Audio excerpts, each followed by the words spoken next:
A gente vai falar sobre reino plantae, e aí a gente vai falar sobre as divisões, né? A gente aqui não chama de filo, a gente chama de divisões, as principais características, e aí a gente vai trabalhar com essa ideia evolutiva, que é a ideia principal, né? E dentro de cada grupo, a gente vai ver aí, nesse caso, o ciclo reprodutivo que esses organismos vão apresentar. De uma forma geral, independente de qual divisão que a gente esteja falando, briófita, pteridófita, gímeno, angiospermas, a gente vai observar que todo organismo vegetal ele faz alternância de gerações. Ele vai ter uma geração assexuada, que seria a propagação por esporos, e uma reprodução sexuada, que seria, aí, nesse caso, quando a gente vai observar a união de gametas para a formação de um novo esporófito. Toda vez que a gente vê o ciclo de vida de um vegetal, o esporófito é a estrutura diploide, porque ele é formado a partir de um processo de fecundação. O esporófito garante a produção de esporos, que são células haploides, então para isso existe uma meiose. A meiose nos organismos vegetais é um processo que vai acontecer para garantir a formação de esporos. Então a gente vai dizer aí nesse caso que os vegetais eles apresentam meiose espórica. Os esporos vão germinar, se desenvolver, garantindo a formação de gametófitos. Os gametófitos eles são estruturas que vão produzir por mitoses os seus gametas, né? Gametócito aí nesse caso, como vem direto do esporo por mitose, ele é formado a partir de processos de mitose que o esporo sofre. O esporo é haploide, gametófito também vai ser. E o gametófito, como produz gametas, aí nesse caso o gameta só tem como ser haploide, né? Então a gente vai observar que é um processo de mitose que nos vegetais acontece para que o gameta possa ser produzido. Ah, Brenda, mas e a variabilidade genética? Já existe, porque é um ciclo. Então, quando o esporo foi produzido, ele foi produzido por processo de meiose e isso garante a variabilidade genética necessária dentro desse ciclo. Os gametas se unem e garantem a formação de um novo esporófito, que é uma estrutura diploide novamente.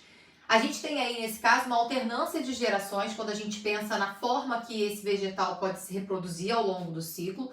A propagação por esporos é uma reprodução assexuada, uma propagação através da união de gametas vai ser uma reprodução sexuada. Então existe uma alternância de gerações, também conhecida como metagênese. Outra forma da gente classificar o ciclo de vida dos vegetais é em relação à ploidia que você encontra ali daquelas estruturas vegetais. Como o gametófito é uma estrutura haploide e o esporófito é uma estrutura diploide, a gente vai ter aí, nesse caso, um ciclo haplodiplobionte. A gente vai observar aí, nesse caso, uma fase de vida haploide, que é o gametófito, uma fase de vida diploide, que é o próprio esporófito. E nesse ciclo, especificamente, a gente encontra aí, nesse caso, uma meiose que é espórica, tá? É um ciclo típico que os vegetais vão realizar. Vamos lá! De uma forma geral, qual é a característica comum a qualquer organismo do reino plantae? Embrião multicelular nutrido pelo genitor. Essa característica é comum a qualquer organismo que a gente vai observar aqui. O embrião pode ser nutrido diretamente pelo tecido do genitor ou algum tecido formado a partir do genitor. A gente vai observar aí, nesse caso, por exemplo, numa pteridófita, o embrião se desenvolve aí, nesse caso, a partir a partir do próprio gametófito. Aqui o gametófito ele está ajudando na nutrição para poder garantir que esse esporófito esteja sendo nutrido. E a gente vai observar que sempre tem aí, nesse caso, uma nutrição desse embrião a partir dessa planta genitora. A gente vai observar que essa característica é comum a todos os organismos vegetais. No caso das plantas briófitas, elas têm uma característica específica que é o fato de não ter vaso condutor. O que isso acarreta para essa planta? A ausência de vascularização, a ausência de vasos condutores, ou seja, de xilema e floema, faz com que essas plantas tenham uma certa dificuldade para transportar água, sais minerais, glicose com eficiência. Ou seja, o transporte de seiva bruta e de seiva elaborada vai acontecer em qualquer organismo vegetal. Mas aqui na briófita, o transporte acontece com uma eficiência muito baixa, porque vai ser por difusão, vai ser célula a célula. E isso acaba trazendo uma consequência para esses organismos vegetais. Briófitos são vegetais que vão apresentar pequeno porte devido à característica de ausência de vascularização. E a gente vai observar que a ausência de vasos condutores acaba implicando no menor porte que esse organismo vai apresentar. Um outro detalhe importante, né? E dentro do ciclo de vida da briófita. Quem são as briófitas? Musgos, hepáticas, antóceros, são aí, nesse caso, exemplos de plantas que a gente classifica como briófitas. Aquela estruturazinha do musgo, né? Aquele tapetinho verde que a gente vê do musgo, o que permanece por mais tempo é a estrutura que a gente chama de gametócito. O gametócito é uma estrutura haploide, né, como a gente já tinha comentado anteriormente, e ele vai, como o nome diz, ser responsável pela produção de gametas. Aqui tem dois musgozinhos, né? Um contendo um gametócito feminino, que a gente chama de arquegônio, e o outro vai conter aí, nesse caso, o gametófito masculino. O gametófito feminino, que é o arquegônio, produz a oosfera, e o gametófito masculino, que é o anterídeo, eu acho que eu não tinha falado o nome dele ainda, né? Que é o anterídeo, ele vai produzir uma célula gamética masculina, que é o anterozoide, né? Lembra um pouquinho aí, espermatozoide. O anterozoide, ele é uma célula flagelada. O que significa isso? Para uma briófita se reproduzir, é necessário água para a reprodução. E aí não é pouca água não, porque como o gametócito ele é a fase predominante na vida de uma briófita, a gente vai observar que a necessidade de água para essa planta, ela vai ser maior do que no caso das pteridófitas, que também dependem da água para se reproduzir. Para ocorrer encontro de gametas, tanto na pteridófita quanto na briófita, existe a necessidade de água. Só que como na pteridófita o gametófito ele é reduzido comparado às briófitas, na briófita precisa de mais água para que a reprodução consiga acontecer do que nas pteridófitas, porque o gametófito aqui é mais desenvolvido. A água, gente, não é um dilúvio, né? A gota de orvalho é o suficiente para poder garantir essa reprodução. É muito comum a gente achar musgos em que tipo de ambiente? Ambiente úmido. E isso vai, aí nesse caso, trazer a grande vantagem deles conseguirem estar num ambiente propício para sua reprodução. Tem a presença de água, o gameta masculino, que é o anterozoide, desloca em direção ao gameta feminino, que é a oosfera, que está aqui dentro. Ocorre a fecundação, garantindo a formação do esporófito. Como a fecundação garante a formação do esporófito, o esporófito é uma estrutura diploide. E aí você repara que o esporófito, esse pedúnculo que tem aqui, ele se forma sobre o gametófito. Lá na ponta do esporófito existe uma estrutura que a gente chama de esporângio. É essa cápsula que tem aqui na ponta, tá? Os esporângios, eles podem ter formas variadas. Por exemplo, lá na pteridófita, os soros contêm esporângios no seu interior. O que é o esporângio? É a região do esporófito, é a região que você tem ali no esporófito que garante a formação dos esporos. Então, essa estruturazinha que se formou é o esporófito e ela é uma estrutura passageira nos musgos. É uma estrutura passageira nas hepáticas, é uma estrutura passageira nos antóceros, ou seja, é uma estrutura passageira nas briófitas. Esse esporófito, a finalidade dele é garantir a produção dos esporos. Ocorre uma meiose, formando esporos, que são células aí nesse caso, haploides. Os esporos se desenvolvem dando origem a estruturas que são os gametócitos novamente. A maior parte da vida de um musgo, ele passa na forma de gametócito, por isso que a gente fala que é a fase predominante da vida desses organismos. A gente vai observar, a partir da pteridófita, algumas novidades. A primeira, a presença de vasos condutores. O vaso condutor xilema e floema é uma novidade muito importante, porque isso garante uma eficiência no processo da condução da seiva bruta e da seiva elaborada. Então, a partir de agora, a gente já vai observar vegetais de maior porte. Tem uma outra característica também que a gente pode colocar aqui, que eu acabei não pontuando para vocês, mas acho que é importante a gente já deixar aqui. Esporófito predominante.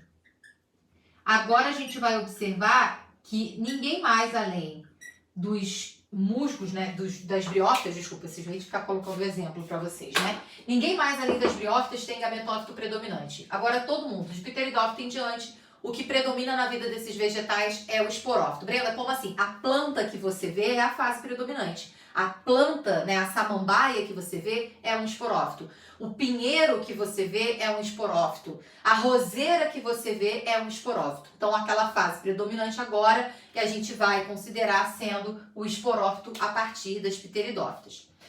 As pteridófitas têm vasos condutores, a partir dela... Aliás, as pteridófitas não, né? A partir de agora, todo mundo tem vaso condutor e esporófito predominante. As pteridófitas têm uma característica própria que são as estruturas de soros. Os soros são aqueles pontinhos que ficam na parte de baixo da folha. Normalmente eles têm uma coloração, parece ferrugemzinha, né? E ali dentro é que se dá a produção de esporos. Ali dentro a gente tem os esporângios, né? Se isso aqui é o esporófito, a planta é o esporófito, os soros são as regiões onde na planta se produzem os esporos. Então é ali que a gente encontra os esporângios, que são as estruturas produtoras especificamente dos esporos. E como a gente já sabe, O esporófito é diploide e os esporos, eles são estruturas haploides porque houve um processo de meiose aqui para acontecer a formação dos esporos. Os esporos vão garantir a formação do prótalo. O prótalo nada mais é do que um gametócito.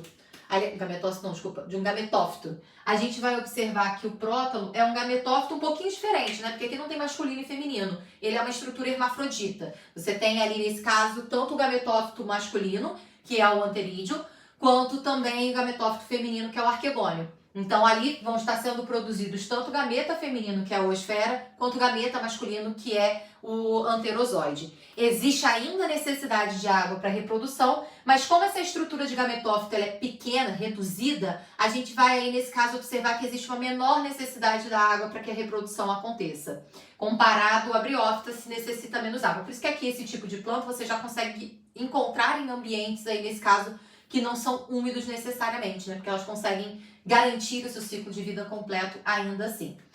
Quando a fecundação acontece, se forma um esporófito. Eu não vou aí, nesse caso, colocar fase jovem, que normalmente vocês veem em desenhos, né? Porque é uma representação bem rápida aqui, bem resumida para vocês. O esporófito começa a se desenvolver e se nutrindo aí, nesse caso, a partir do gametófito e vai gerar um indivíduo adulto, ok? A gente vai observar que, a partir das pteridófitas, a gente começa a ter plantas com aparelhos reprodutores mais evidentes. Briófita e pteridófita não têm aparelhos reprodutores tão evidentes.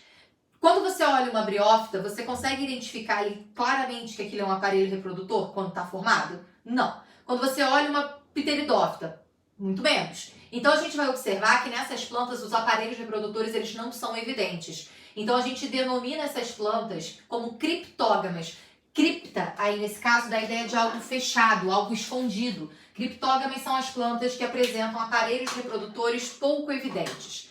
Já as gimnospermas e angiospermas, o aparelho reprodutor é bem evidente. É a pinha, é a flor. Então aí nesse caso, na gimnosperma, a pinha é um aparelho reprodutor. É uma estrutura reprodutora, né? Na verdade, não é um aparelho reprodutor.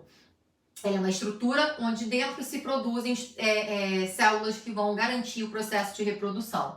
As angiospermas, aí nesse caso, a mesma coisa. Tem estruturas reprodutoras aparentes, evidentes, que são as estruturas florais. Para essas plantas que têm aparelhos reprodutores bem evidentes, a gente vai dar o nome de fanerógamas, ok?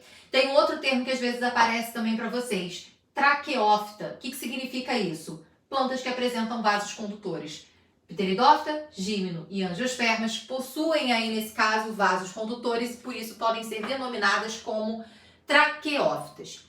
Tem uma outra denominação que a gente pode usar também para as angio e gimnospermas. Elas podem ser chamadas aí, nesse caso, de plantas espermatófitas. Fito é sempre vegetal, né? Esperma, aí, nesse caso, é de semente. Então, são plantas com semente.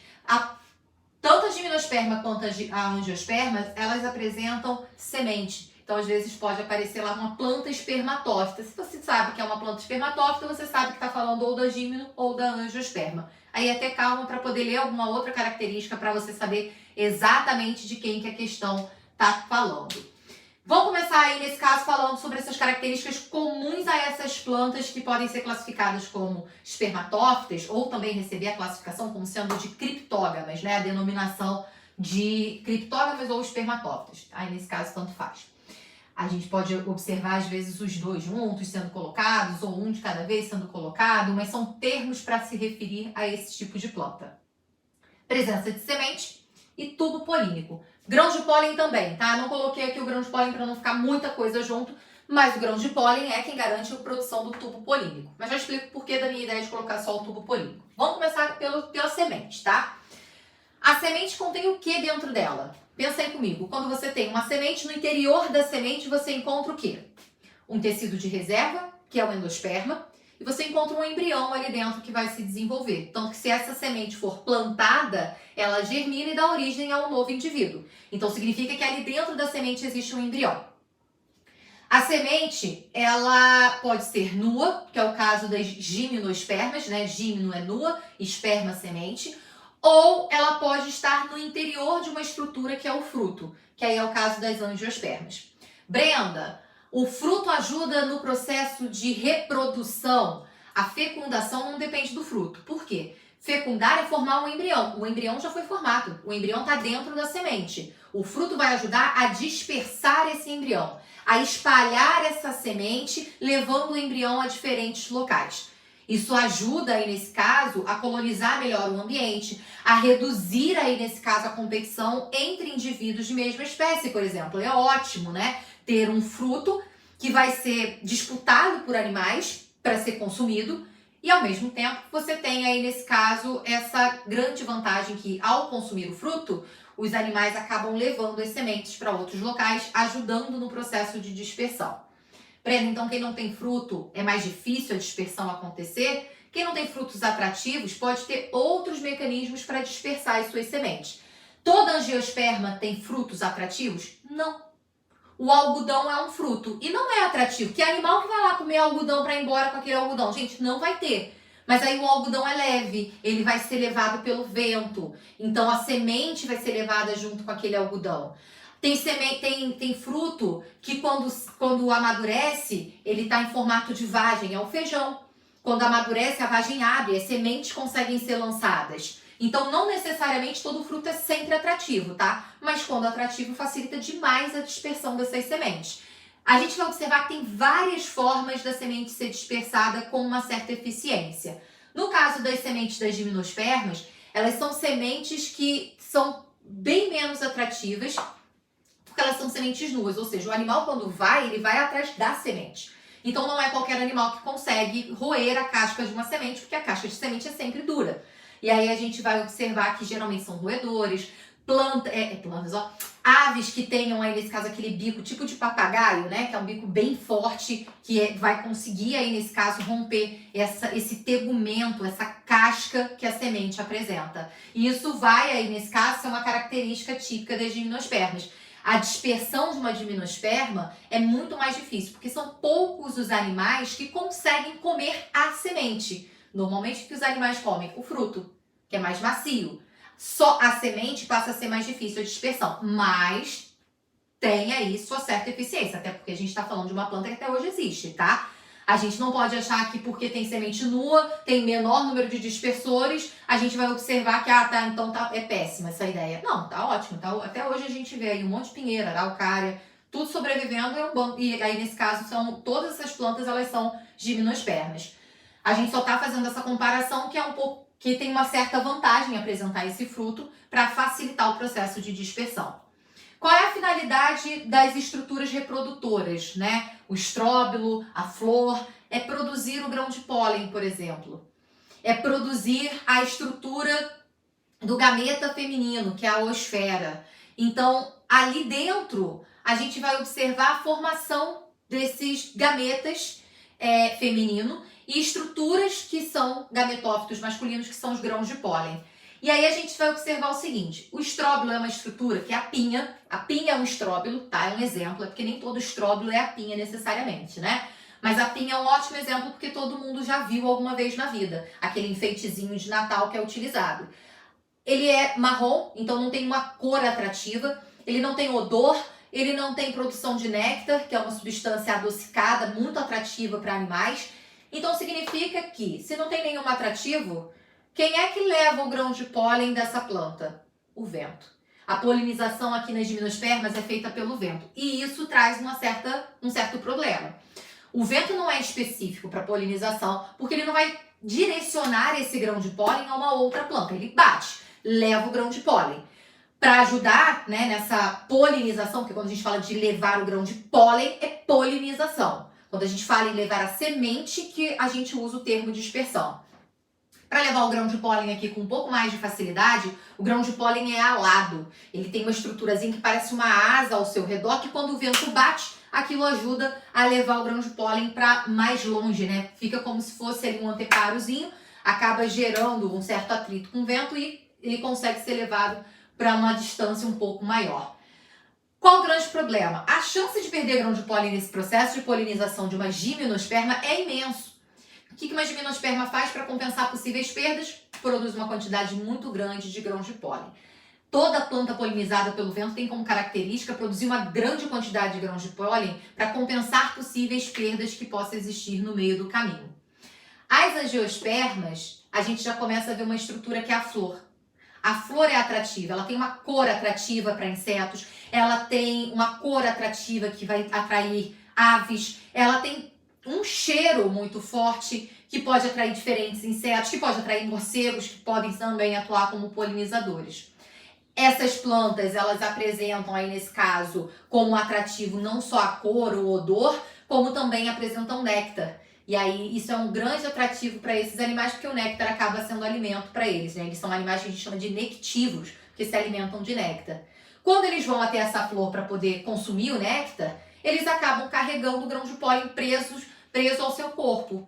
E aí quando ele visita uma outra flor daquela mesma espécie, eles ajudam no processo de reprodução, que é o processo de polinização, né? Que vai garantir a reprodução desses vegetais, reprodução sexuada aí desses vegetais. Então a flor é uma estrutura que vai ser formada por esses vegetais classificados como angiospermas para poder, nesse caso, atrair animais que são polinizadores para garantir o processo de reprodução, para que a fecundação seja mais eficiente, já que o animal vai ser atraído para uma planta e vai ser atraído facilmente por outra da mesma espécie. Geralmente elas estão muito próximas ali naquela localidade, né? Então elas conseguem aí permitir que esse animal visite várias flores da mesma espécie num único dia.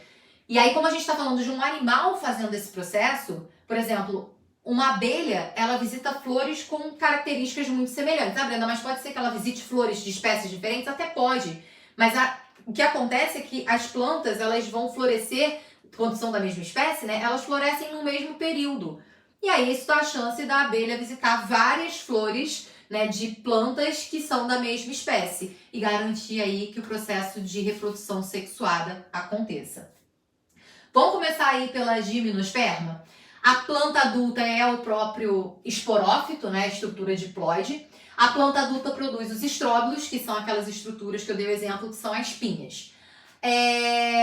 Existe pinha masculina e pinha feminina, tá? Estróbilo masculino, estróbilo feminino. O estróbilo, ele vai ser uma estrutura de esporângio. É ali que se dá a produção dos esporos. Aí a gente tem micrósporos, que são esporos masculinos, e megásporos, que são esporos femininos. Os micrósporos se desenvolvem dando origem ao grão de pólen. O que é um micrósporo? É um esporo. O que o grão de pólen... o que o esporo dá origem? Ao gametófito. Então, o grão de pólen, que é formado a partir do micrósporo, que é um esporo, nada mais é do que uma estrutura que a gente vai observar ali de gametófito, tá? A partir do megásporo se forma o gametófito feminino, né? No interior dessa estrutura do gametófito feminino, a gente encontra um arquegônio, que dentro a gente encontra uma oosfera. Então, o gameta feminino já está ali, né? A oosfera. Brenda, e onde é que está o gameta masculino? Ainda a gente vai observar, na verdade a gente não vê o gameta masculino, né? A gente até então via um gameta, que era o anterozoide. Mas para que esse anterozoide pudesse fazer a função dele de fecundar a oosfera, existia a necessidade de quê aqui para isso acontecer? Água. Aqui não precisa mais. Por quê? A partir do grão de pólen, que é o gametófito masculino, se forma um tubo longo que conduz o gameta masculino ao encontro do feminino. Esse tubo longo é o tubo polínico. O tubo polínico, ele é uma novidade evolutiva muito importante, porque esse tubo que se forma a partir do grão de pólen, ele garante para essas plantas independência da água para reprodução. Brenda, por que você colocou aqui só o tubo polínico e você não colocou o grão de pólen? Porque se o grão de pólen não formar tubo polínico, não vai ter fecundação. Eu preciso que a planta forme o tubo polínico para conduzir o gameta masculino, o núcleo espermático masculino, ao encontro do gameta feminino, para que a fecundação aconteça e o embrião possa ser formado. Tudo bem? Por isso que eu optei por colocar aqui o tubo polínico. Mas vocês já com certeza fizeram questão que fala sobre independência da água para reprodução e às vezes só dá como opção para vocês o grão de pólen. Tudo bem. Se só tiver como opção lá o grão de pólen, ok, eu vou aceitar o grão de pólen. Mas, de verdade, o que conduz o material genético masculino ao encontro do gameta feminino vai ser aí, nesse caso, o tubo polínico. Então, por isso que eu optei por colocar o tubo polínico aqui para vocês, tá? Mas quem quiser pode colocar o grão de pólen também, não tem problema nenhum aqui você colocar, porque tá certo, tá? Eu só não coloquei até porque tinha muita informação já aqui. O grão de pólen, então, forma o tubo polínico, que vai crescer em direção à estrutura do arquegônio, onde no interior tem lá a oosfera. Ele vai se unir, vai levar o núcleo espermático para se unir ao gameta feminino. Gameta masculino com o gameta feminino, a união disso vai gerar um embrião. Esse embrião, ele vai aí nesse caso, estar dentro de uma estrutura que é a semente. A semente tem um tecido de reserva, que é o endosperma, e o embrião. Nesse caso, o tecido de reserva vem da própria estrutura do gametófito feminino. Então, se o gametófito é uma estrutura haploide, então significa que o endosperma das gimnospermas é uma substância haploide. O embrião é diploide porque houve uma fusão, né, do núcleo masculino com o núcleo feminino, da célula gamética masculina com a célula gamética feminina, para poder garantir a formação desse embrião. Então, a semente, ela contém o embrião mais a reserva nutritiva para que ele possa se desenvolver. Esse endosperma vai sendo consumido, ele tem nutrientes ali armazenados, lipídios, carboidratos, proteínas, que podem ser quebrados para garantir a formação da biomassa desse novo indivíduo, que é o que vai originar um novo esporófito. Tranquilo? Plantas de gimnospermas, aí nesse caso, são plantas que não têm a mesma quantidade, a mesma diversidade que a gente encontra como as angiospermas. A grande novidade aqui que traz toda essa vantagem é a flor e o fruto. A flor ajudando no processo de reprodução e o fruto ajudando no processo de dispersão. A flor é uma estrutura que tem aparelhos reprodutores. O aparelho reprodutor masculino, a gente pode chamar aí nesse caso de androceu ou estame. E o aparelho reprodutor feminino a gente pode classificar como gineceu ou carpelo. O que basicamente a gente tem? Numa flor, vou colocar aqui a estrutura floral aqui em cima, porque eu fiquei sem lugar para minha flor ser desenhada, né? Então vou colocar minha flor aqui em cima. Com a estrutura floral, a gente vai observar um filete, onde na extremidade a gente tem a estrutura produtora de grão de pólen, que vai ser chamado de antera. Então, o filete mais a antera formam o aparelho reprodutor masculino, que é chamado aí nesse caso de androceu, ou estame, né? A parte mais interna aqui, a gente tem o aparelho reprodutor feminino. Aparelho reprodutor feminino, a gente vai encontrar, deixa eu pegar aqui uma canetinha preta, a gente vai encontrar ele sendo formado por uma região aqui em cima, onde o grão de pólen vai chegar, sendo trazido aí nesse caso, na maioria das vezes por animais. A regiãozinha mais alongada aqui, esqueci de falar o nome, que é o estigma. Essa região onde o grão de pólen chega é o estigma. Essa regiãozinha mais alongadinha do tubo é o estilete. E aqui nessa região central a gente tem o ovário dessa planta. Aqui dentro do ovário é onde a gente tem aí o que a gente chama de saco embrionário, que dentro tem as células que vão ser fecundadas no processo de reprodução desse vegetal. As flores, elas podem ser flores com um único aparelho reprodutor ou com 2 aparelhos reprodutores, né? Aí a gente vai considerar a planta tendo 2 sexos ou um sexo, então a gente pode ter plantas que são monóicas, plantas que são dioicas. A gente vai observar que existe essa possibilidade. A única preocupação é uma flor que tem tanto aparelho reprodutor masculino quanto um aparelho reprodutor feminino, que é uma flor hermafrodita, ela tem que se preocupar e muito com o processo o risco de autofecundação. Autofecundação significa que a mesma planta, por ter os 2 aparelhos reprodutores, vai produzir o gameta masculino que vai fecundar o próprio gameta feminino. A autofecundação é um processo que normalmente vai ser evitado porque isso reduz a variabilidade genética. Toma cuidado porque não é ausência de variabilidade. Existe uma redução da variabilidade. Porque a variabilidade é a máxima possível quando o grão de pólen é produzido por uma planta e a oosfera é produzida por outra. E aí a gente tem um processo de fecundação cruzada, que a gente chama, né? Quando a autofecundação acontece, a variabilidade genética não vai ser tão grande quanto na fecundação cruzada, em que cada planta está produzindo um gameta diferente, por exemplo. Então, a gente vai observar que o processo de autofecundação normalmente é evitado nos organismos que são hermafroditas. Para a planta não vai ser diferente, né? A planta ela pode apresentar a produção de gametas em períodos diferentes, então o aparelho masculino pode amadurecer antes do feminino ou vice-versa, ou ela pode ter uma diferença em relação ao tamanho do aparelho feminino, que é mais alto do que o masculino, evitando que o grão de pólen chegue até o estigma dessa mesma planta e evita, assim, a autofecundação. A gente vai observar que no caso das angiospermas, o grande diferencial dela, né, é aí nesse caso uma dupla fecundação. A gente vai observar que no tubo polínico de uma planta, que é a angiosperma, a gente tem 2 núcleos espermáticos. A gente está falando de tudo aqui sendo haploide, né? Porque a gente já está falando de uma estrutura que vai fazer parte de um gametófito, né? Que vai ser produzida a partir daquele gametófito. Então a gente está falando de estruturas que são totalmente haploides. O núcleo espermático, cada um deles é haploide.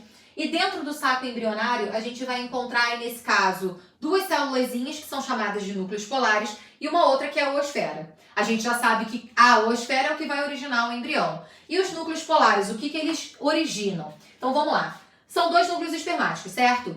Um núcleo espermático que está presente no tubo polínico vai estar sendo responsável pela fecundação dos núcleos polares. Aí imagina comigo, né? Núcleo espermático é haploide, então ele é 1, então vai contar como N.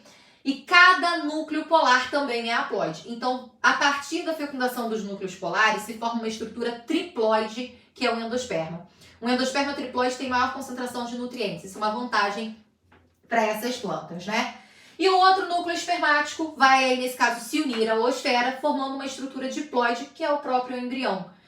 Então, nas angiospermas, a gente vê um processo de dupla fecundação, onde o núcleo polar, os núcleos, né, na verdade, polares, quando fecundados, garantem a formação do endosperma, e a oosfera, quando fecundada, garante a formação do embrião. Isso tudo vai estar dentro da semente, tá? Então, por isso, quando a semente é colocada num ambiente adequado, com as condições mínimas adequadas, com oxigênio disponível, com água, com temperatura ideal, a semente começa a germinar, porque o embrião vai consumir aquela reserva nutritiva presente no interior dessa semente. É aquele exemplo clássico do feijão.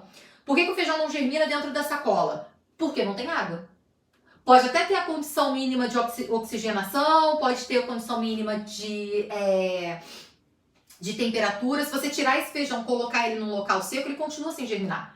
Mas se você pegar o feijão e hidratar essa semente, colocar lá em cima do algodãozinho, né, molhado com água esse feijão, o feijão começa a germinar. Por quê? Porque você trouxe a condição mínima necessária para ele poder, aí nesse caso, conseguir germinar. Esse processo de germinação acontece quando as reservas nutritivas do endosperma vão sendo consumidas para garantir a geração de energia e biomassa que o embrião precisa para poder se desenvolver. No caso das angiospermas, a gente vai observar que essa estrutura, quando fecundada, né, essa dupla fecundação, quando acontece, essa estrutura do saco embrionário está aqui dentro do ovário dessa planta. Quando ocorre a fecundação, essa região do ovário sofre uma hipertrofia, ela se desenvolve e dá origem à estrutura que a gente chama de fruto. Então, o fruto ele é formado diretamente pelo desenvolvimento do ovário. E quando a gente fala em fruto, a gente está falando de uma estrutura que no interior você vai encontrar uma semente. Abriu a melancia, olhou o que lá dentro? Um monte de semente. Você tem um fruto. A gente sabe que você tem aquele fruto porque ele foi formado diretamente pelo ovário, tá? Pelo desenvolvimento do ovário. Mas nem sempre o que você acredita ser o que você chama de fruta, na verdade, né, que é um termo popular, é necessariamente um fruto. Por exemplo, o tomate é um fruto.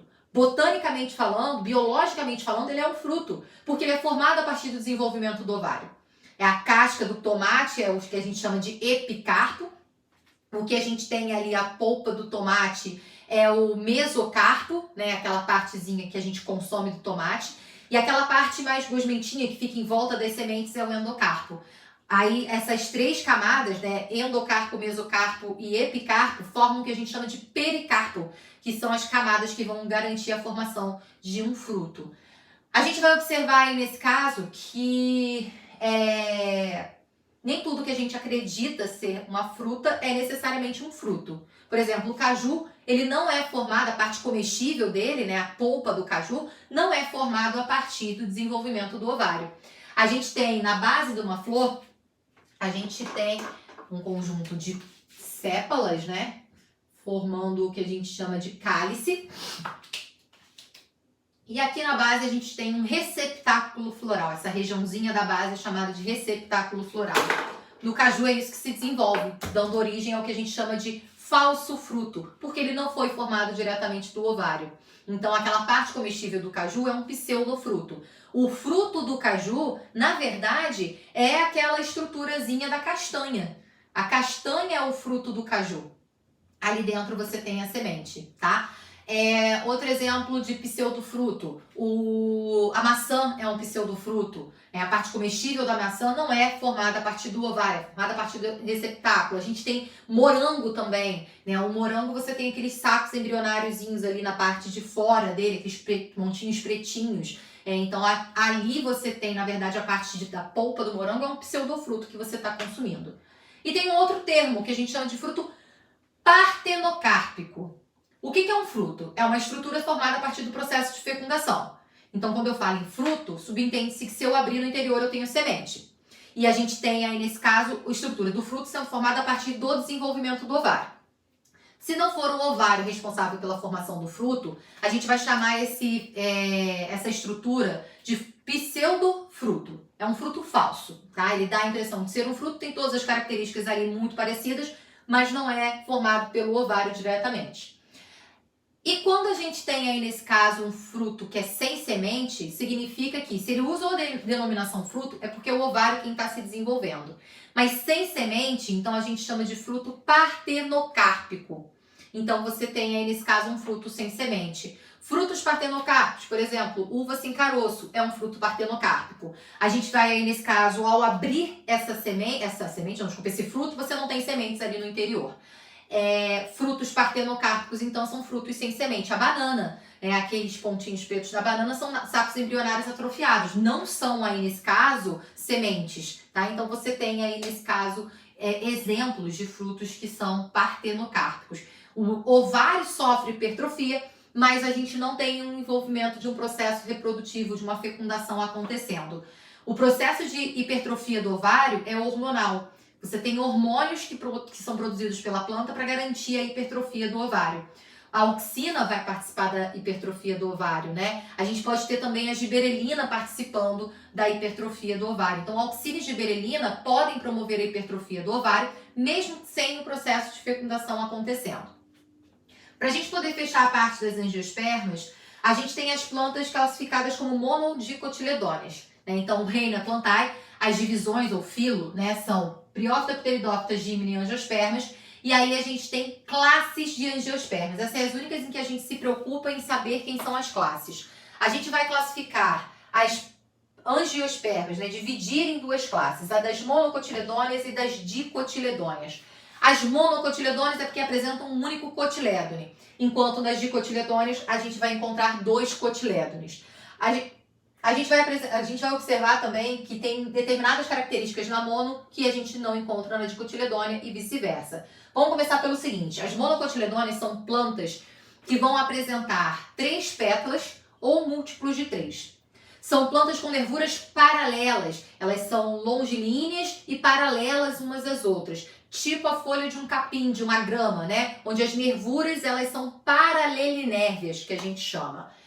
Essas plantas aí, nesse caso, elas apresentam aquela raiz em cabeleira, tipo da cebola, que a gente vai observar aí nesse caso, que é a raiz fasciculada, que a gente chama, né? Que é a característica de uma planta monocotiledônea. A monocotiledônea não é uma planta de raízes muito profundas, é uma planta de raízes mais superficiais normalmente, tá? São plantas aí, nesse caso, que a gente vai observar como sendo...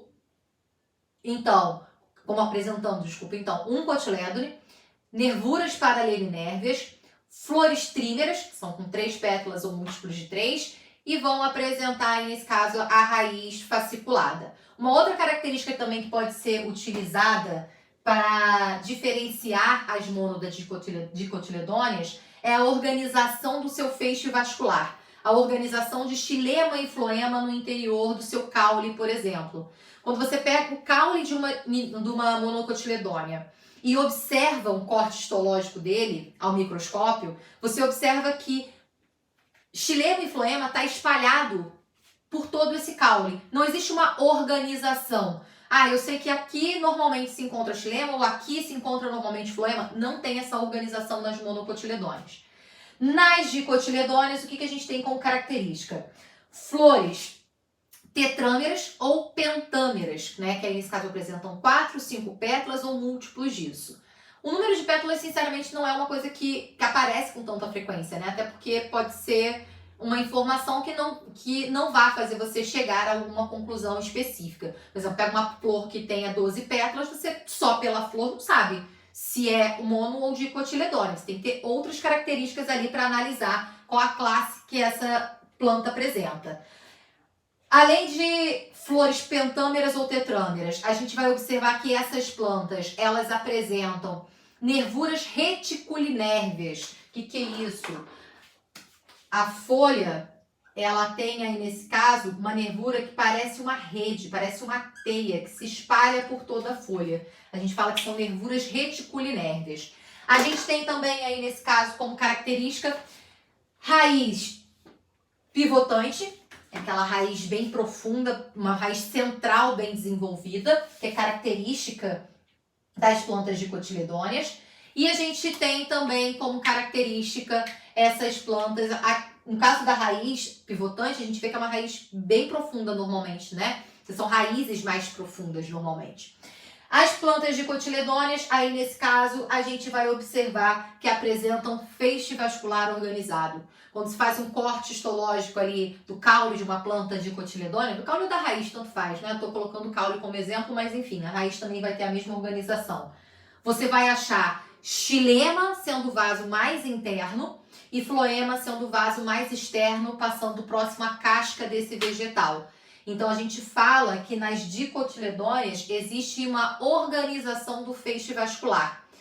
Tanto que, quando a gente fala em fisiologia, né, o xilema é responsável pela condução da seiva bruta e o floema é responsável pela condução da seiva elaborada. Xilema basicamente vai ser água e sais minerais, enquanto o floema vai conduzir a glicose em direção às raízes. A gente vai observar que para a glicose ser transportada precisa de água, né? Então ele recebe ali um pouco da água que o xilema está levando para toda a planta. A gente vai observar que numa planta dicotiledônea, se eu cortar a casca desse vegetal, mas fizer um corte profundo, não é tirar a casquinha só bem superficial não, fizer um corte mais profundo ali, tirando aquela casca inteira do vegetal ao redor do caule, fazendo um anel completo na casca do vegetal, se eu com isso danificar a estrutura que tá, do vaso condutor que está mais externo, eu danifico o floema. E aí, isso traz um problema, porque se eu remover esse anel completo da casca do vegetal, eu removo completamente o floema que existe ali e eu acabo interrompendo a passagem da seiva elaborada. Porque o que é seiva elaborada? Não é glicose? Não é o produto da fotossíntese que está sendo realizado lá na estrutura das folhas dos vegetais? Ah, Brenda, mas tem vegetal que tem caule fotossintetizante. Sim, cacto. O restante de todos os outros vegetais que a gente tem é a folha, que é o órgão fotossintetizante. Então, no geral, a gente tem a folha como sendo o órgão fotossintético. O que está sendo produzido na folha, no processo da fotossíntese, vai ser conduzido às raízes, porque as raízes não apresentam células com capacidade fotossintética, não apresentam células clorofiladas. Agora imagina, no meio do caminho fazer esse anel, que é chamado de anel de Malpighi, e interromper a passagem da seiva elaborada. Porque se eu tirar esse anel completo, eu removo o floema. Mas isso só vai dar certo se eu fizer numa planta dicotiledônea que apresenta organização do feixe vascular. Se eu fizer numa monocotiledônea, gente, eu faço um anel, ponto. Mas esse anel não vai remover floema somente, né? Vai remover floema e xilema, mas tem outros espalhados pelo caule do vegetal, porque não existe uma organização exata do tecido que a gente está falando. Nas dicotiledôneas tem. O floema passa muito próximo à casca do vegetal. Então, fazer esse anel completo na casca do vegetal danifica a estrutura do floema e impede a condução da seiva bruta em direção às raízes. com o passar do tempo, as raízes vão começar a morrer, até consegue sobreviver um certo tempo com as suas reservas nutritivas, né? Aí depende também da quantidade de reserva que se tem. Então não dá pra gente prever há quantos dias exato, não sei, porque eu não sei quanto de reserva essa planta tem na raiz, mas enquanto ela tiver capacidade de atuar com as suas reservas nutritivas, ela tá lá viva. O problema é que quando essas reservas se esgotarem ou não forem mais o suficiente para manter energeticamente falando essa planta, ela vai morrer, porque não está chegando mais nutrientes para essa raiz. E a raiz, como eu já tinha comentado, não tem capacidade fotossintética.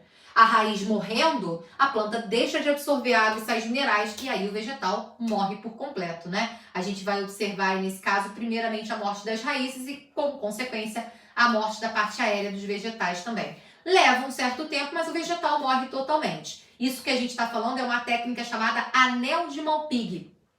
Prenda para quem que alguém faz isso, né? Para matar a mesma planta, tá, gente? Ninguém faz um anel de Malpighi se não for com o intuito de matar uma planta. Às vezes a pessoa não faz com o intuito de matar uma planta, mas sem querer acaba matando. É muito comum as pessoas, por exemplo, amarrarem cordas ao redor, usar o tronco como um ponto de fixação para cordas.